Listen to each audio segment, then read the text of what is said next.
Good morning and welcome to the Picton Property Income Investor presentation. Throughout today's recorded presentation, investors will be in listen-only mode.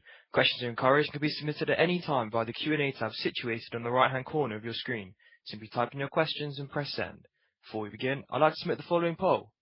I'd like to hand you over to Michael Morris, CEO. Good morning, sir. Morning, and thank you everyone for dialing in and listening to our update presentation for the quarter to December this morning. For those that don't know me, I'm Michael Morris. I'm the Chief Executive at Picton. And I'm Sarah Johnson. I'm the Chief Financial Officer. Thank you. So, in terms of today, this is quite a short update, quarterly update for the period. Sarah will talk to the financial results. I'll give some thoughts on the UK property market by way of background, and then we'll dive into the portfolio, the activity, and then give some thoughts on outlook, where we're focused, etc. And then there'll be the opportunity, as indicated, for Q&A after that. So moving on to the financial update. In terms of the highlights for the quarter, we've continued to see positive earnings and positive total return for the 3 months and 9 month period. And really, there's been a continuation of the themes that we talked about at the interims in terms of continued valuation movements and accretion through our share buyback programme. So for the 9 months, we're reporting profit after tax of 22.5 million and a total return of 5.3%. From an earnings per share perspective, earnings per share for the 9 month period at 3.1 pence. We saw an increase in the last quarter, which is pleasing to see that we're in line with the same 9 month period for the prior year. Our dividend cover remained at 108% for the 9 months, and again that's been a comfortable level of cover to allow us to reinvest back into the portfolio and give us visibility on cover going forward with these events. From a NAV perspective, we saw NAV on a pence per share basis increase to 102.4 pence, and that was really driven by the movements I'm going to talk about on the next slide. So on a pence per share basis, the increase of 0.9% was driven by the underlying valuation movements in the portfolio and the accretion from the share buyback programme. So in terms of the valuation closed at 699 million, or a 0.6% increase on the end of September on a gross basis and 0.3% on a like-for-like basis. So that includes the capex that we've spent on the portfolio during the period. And that, whilst modest, is actually better than the overall MSCI or benchmark capital performance, which Michael will talk about in a bit more detail later on. I think we were particularly pleased to see our office sector with overall increase of 0.3%. And whilst a smaller percentage term, actually the direction of travel has been important given the investment that we've made into that in that sector and in those assets. From a share buyback perspective, we deployed 6 million of proceeds into the programme at an average price of 76 pence, and at a discount of 25%. That's been accreted by 0.4 pence during the 3 month period. Moving on to a couple of slides on capital structure. So we continue to have an exceptionally strong balance sheet. There's surplus cash from the disposal of our largest office asset earlier on in the financial year. And alongside that, we've got a significant amount of value in our long-term fixed rate debt structure and the 2 facilities that we have in place with Canada Life and Aviva. And the value of that debt, around about 20 million, isn't seen in our NAV. It's seen in the net disposal value and equates to another 4 pence per share or 106 pence on an NDV basis. Our LTV increased marginally over the 3 month period. That wasn't as a result of additional drawdowns of borrowings, but it's calculated on a net debt basis, so a lower cash position reflecting the reduced cash as a result of buybacks and capital expenditure in the period. As a reminder, the weighted average interest rate is 3.7%, which is significantly below current financing rates, and the debt maturity of 6 years.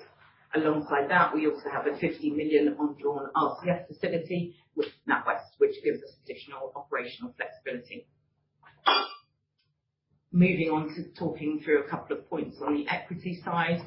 As I mentioned, we continued our share buyback programme. The total programme, as you'll be aware, was 30 million. We deployed a further 6 million in the quarter, and that's continued to be a large driver of performance from an both a NAV and an earnings perspective. And we can see that coming through in the total return numbers for this period. In terms of capital priorities, again, this is something that you'll be familiar with from previous updates, but during the quarter, we've continued to prioritise investing in our portfolio. We spent about 2.5 million in the quarter, primarily, again, on office assets in Milton Keynes and Chatham, where we're upgrading those assets and decarbonising those buildings, with a view to increasing letting attractiveness. And we're really starting to see more data points in that area on the office sector, and we'll come on to talk about those in our case studies. From a share buyback programme, we did continue that post-quarter end and deployed a further 0.9 million, and that programme was paused in January this year following the strategic review. From an investment opportunities perspective. Yeah, I think some of you may remember that we said at the time of our interims in November that we were looking at certain opportunities. I think the headline really is that there was a specific opportunity that we were looking at that, quite frankly, as we went through the diligence, didn't stack up, and in light of other things happening, we withdrew from that, but purely down to the underlying due diligence. So I think that was the right thing to do. So these are just some sort of broad thoughts on the wider property market. Some of you may be familiar, others may be less so. I mean, I think the headline for last year was modest but nevertheless positive total returns across all sectors. It's clear that industrial and retail were the standout sectors of the year. Offices clearly still struggling and driven by that lower, well, in fact, not capital growth, but actually still seeing capital declines more widely across the sector. I think the headline also, just to note, is the positive rental growth story that continues, and a lot of last year had some sort of quite challenging backdrops. If we think about all the sort of pre-budget noise, these things aren't good for sentiment, but I think the positive sort of growth story across both capital and income relates to the tightness of supply, the underlying quality assets really driving that growth. And if we look now sort of month by month over the last year, at the top you can see a wider view across the sectors of rental value growth, so it ties in with what I've said, modest but nevertheless positive growth, literally month on month. It turned negative for retail in December. I think we saw a couple of retail failures in the final quarter. I imagine that's had a slightly wider effect on the market, but nevertheless office and industrial positive, recognising that some of the office rental growth is being driven by the capital investment that's required to deliver that. And that really shows through in the bottom charts where, again, a reasonably consistent story. You can see where offices have been more challenging throughout the year, but actually as we look into the final quarter, we're seeing that rate of decline reducing, and I think in our view, tied in with the positive occupancy story, some of those write-downs that have been quite prevalent in the office sector for a period of time are really starting to moderate now. So if we think about our own portfolio and how it sits in that context, again, for those that are unfamiliar with the business, geographically most of our assets are located towards the southern half of the UK. Nearly 2/3 of the portfolio is invested in industrial warehouse logistics, just over 20% in offices, and the balance in retail and leisure. And again, that retail and leisure component is slightly more skewed towards out of town retail warehouse parks. 300 occupiers, so a really diverse cash flow spread across 46 assets. The portfolio has significant reversion, Part of that reversion is driven through occupancy, and part of that through the underlying rents being higher, or ERVs being higher than contracted rent. So we'll talk to that in more detail in a couple of slides' time. Over the quarter, a number of transactions that I think support the underlying valuation, where we've done lettings. Those have been ahead of ERVs, lease renewals, which were primarily in the industrial, but some in the office sector as well, significantly ahead of previous passing rent, and the same with rent reviews. Sarah has previously mentioned the capital investment, primarily into some of our office assets to improve the quality of those ahead of releasing, and that's had a positive impact. And Sarah also mentioned the positive valuation uplift net of capital expenditure. We've just put 3 examples in of transactions over the quarter that hopefully bring to life some of those stats. So Colchester was a building that came back the year before last. We refurbished or finished the refurbishment last year, and having refurbished approximately half of the space, we now have interest, and actually following the quarter end have leased one of the units there, and we've got other space in that building under offer, which is really encouraging. And the fact that the rents are nearly 50% higher than what the outgoing occupier was paying, in part is a reflection of the underlying refurbishment and upgrading that's gone on in that building, and also the sort of relative tightness of supply in that location. In Harlow, this is one of our larger industrial assets. We have one occupier there that got into financial difficulties in the quarter. We were able to surrender that lease, simultaneously release it to a new occupier. And again, I think reassuringly, the fact that we were able to release it at a higher rent that was passing, and again ahead of our March ERV, is encouraging, and it was for a 10-year term as well. So what could have been a tricky situation actually turned into a positive. And then just to add in, one of our other regional offices, this time up in Glasgow, a number of transactions with both existing occupiers and new occupiers coming into the buildings at quite meaningful rents ahead of ERV. And that shows, again, I think part of that is the strength of this location, but for the right quality space, occupiers are prepared to pay higher rents. And we've got a program in hand to upgrade the common parts here, which again should further drive rental growth across the whole building. In terms of vacancy, or indeed occupancy is at 83%.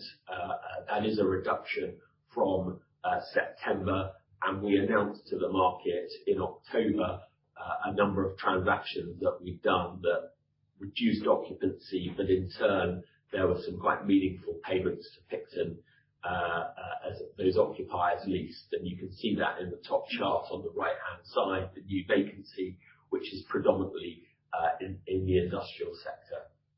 And if we look at the bottom table, you can see there we've got 2 larger industrial assets, that's in green, that came back over the period. Those are both being refurbished ahead of releasing as we speak now. And then we have a series of office assets, which again, a number of those are on site, being refurbished ahead of releasing. And I mentioned in the previous slides about activity at Colchester and Glasgow, for example. So just in terms of the look forward and the reversion in the portfolio, and a few more data points on that, we still believe there's significant reversion in the portfolio, with a net initial yield of just under 5% and a reversionary yield of near 7.5%. And that reversion really comes through in terms of the vacancy, which Michael has talked to, and the reversion by resetting those rents. So in terms of the latter, so reversion in the portfolio, that resetting of rents comes through either rent reviews or releasing at breaks or expiries, and that's concentrated predominantly in the industrial sector assets that we hold. and that's one that we feel quite comfortable from. And from the lettings stats that we see coming through on the portfolio, those are achievable ERVs in terms of meeting that and unlocking that reversion. And the profile below just gives you a feel for the timings of when those might come into play. In terms of the vacancy, as Michael said, the green element there, or the industrial bit, forms almost half of that reversion in the vacant units, and that's those two industrial units. And the balance of that vacancy is in the office sector, and we're really now starting to see the fruition of the capital investment programme that we've undertaken, and we started almost 18 or 20 months ago now. And that rollout of capital investment across the office portfolio is really starting to come to show results in leasing transactions. We've talked about a couple of those, but there's also more in the pipeline that we are seeing traction on, which we find pleasing and exciting opportunity. Worthy of note was the final ERV at 55.9 is actually higher than we reported in September, so we still see that being a large area of opportunity in the portfolio. So really, to summarise this quarterly update, the quarter in question has been a little bit tricky. The budget, as we know, was just a cloud over the whole sort of UK economy, I think, really. But actually, what we've seen across the wider market and indeed in our own portfolio is modest rental and capital growth. Much of that capital growth being driven by transactional activity, so resetting rents, extending leases, improving occupancy, very much at an asset level.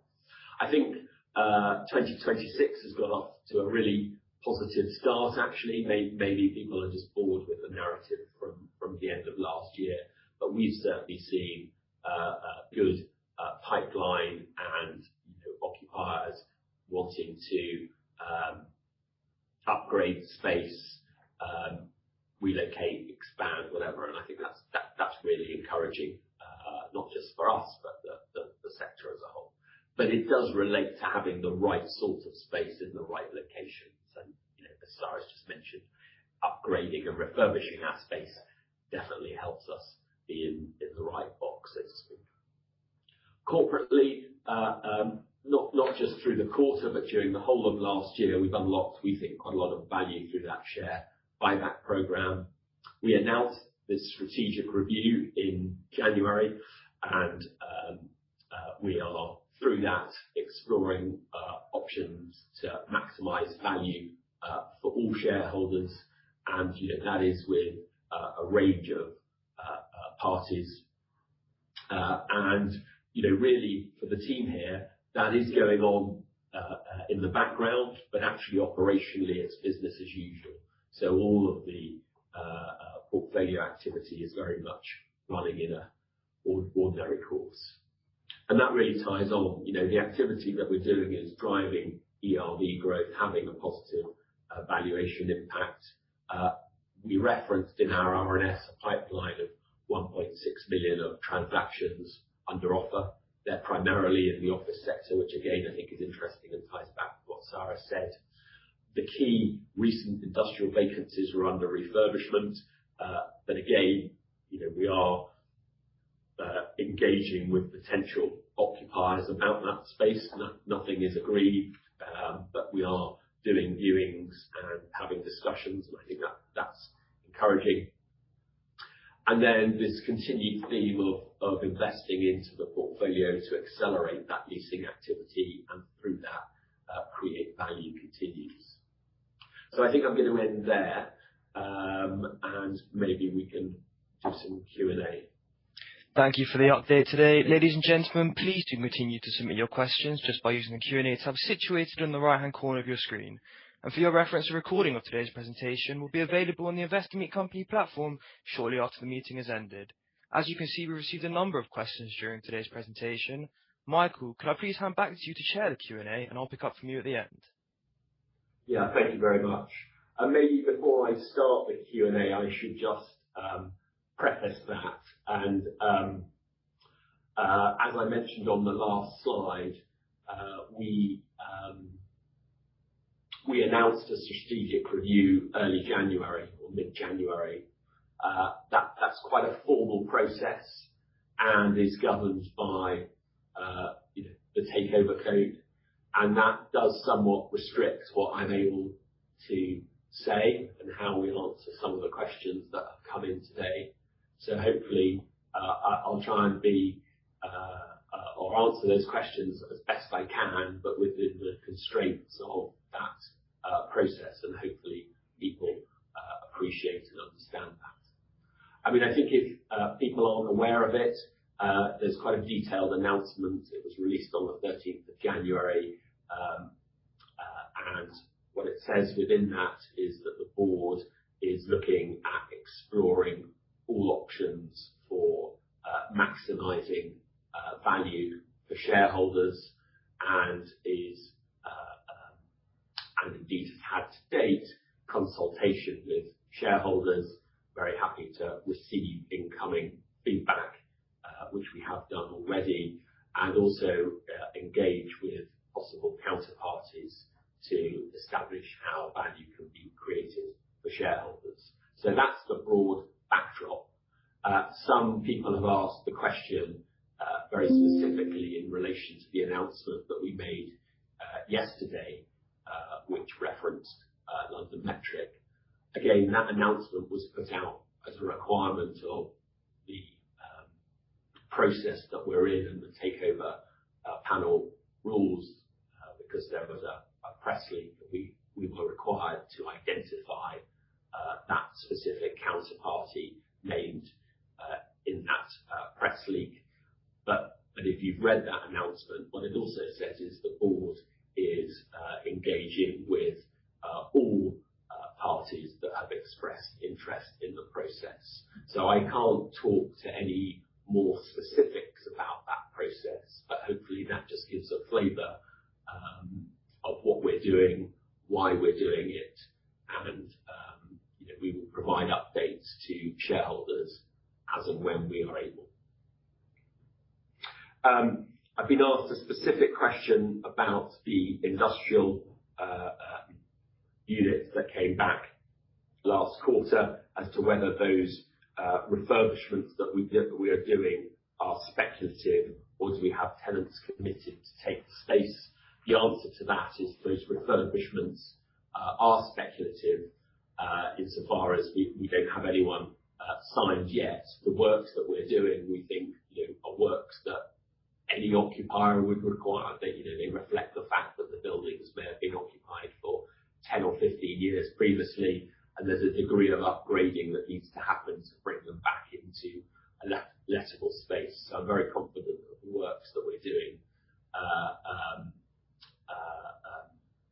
will suit any occupier, as opposed to those being specific works for a specific occupier. It's also worth noting that a lot of the works are covered by the dilapidations settlements that we've received in relation to those assets. So it's in and out to some extent being funded by those outgoing payments.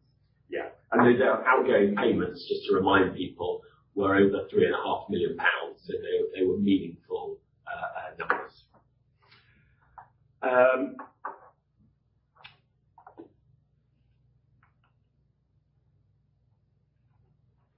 Let me just go through the questions. Sorry. There's a question on why we stopped the buybacks. Maybe Sarah could. So our buyback programme we commenced in January last year, and we thought and think that was a well-run programme. We see value where our shares were trading in that programme, and it's been accretive from a NAV and an earnings perspective. However, following the announcement of the strategic review, we didn't think it was appropriate to continue to buy back shares at a point in time where we were looking to maximise shareholder value through the formal sales process. Thank you. I've been asked quite a specific question about Farringdon. So this is an office building located very close to Crossrail in central London. Some of you may be aware that we got permitted development rights in 2025 to put a storey of residential accommodation on the top of that building, and someone has asked about what will the cost of those works be? That's something I can't disclose at the minute. Actually, we are in the process of re-looking at that application and considering options to perhaps change that planning to allow for offices rather than residential on the upper floors. It's quite a complicated planning position there. But at this moment in time, we are reviewing options as opposed to going out to tender to cost the works, because we think there could be some interesting angles with the office component there, recognising the proximity to Crossrail and the strength of office demand in that kind of Farringdon location. There's another question about the leasing pipeline referred to in our RNS, and that's really transactions that we had agreed really in the final quarter of last year that haven't yet gone through to completion. They're still in the legal process. I mean, I think what's interesting is that nearly 3/4 of that pipeline is in the office sector, and that's maybe what you would expect, because the majority of our void is in the office sector, save the 2 industrial units that literally came back, in the weeks before Christmas. And I think what's encouraging about that is that, where we are seeing that leasing pipeline ties in exactly with where we have been upgrading assets. And I think, we clearly have to sort of dot I's and cross T's on those transactions, but we will, provide further detail when we're able, and that's happened. We've been asked a question about occupancy and what might the medium-term occupancy target be. I think, what I would say to people is, over the longer term, Picton has generally operated with occupancy probably somewhere between 92-96%. That, the type of portfolio we have, it would be rare for us to be up at 98, 99, 100% occupancy. There's too much granularity, too much churn within the portfolio. But clearly, where we are at 83 is definitely well below what we'd expect to be the sort of medium-term run rate. And actually, you can tell by the previous slide showing that, it only takes 2, 3, 4 transactions to really move the dial and change that occupancy. So we've got to do some works, upgrade units, but we very much see that coming through later this year.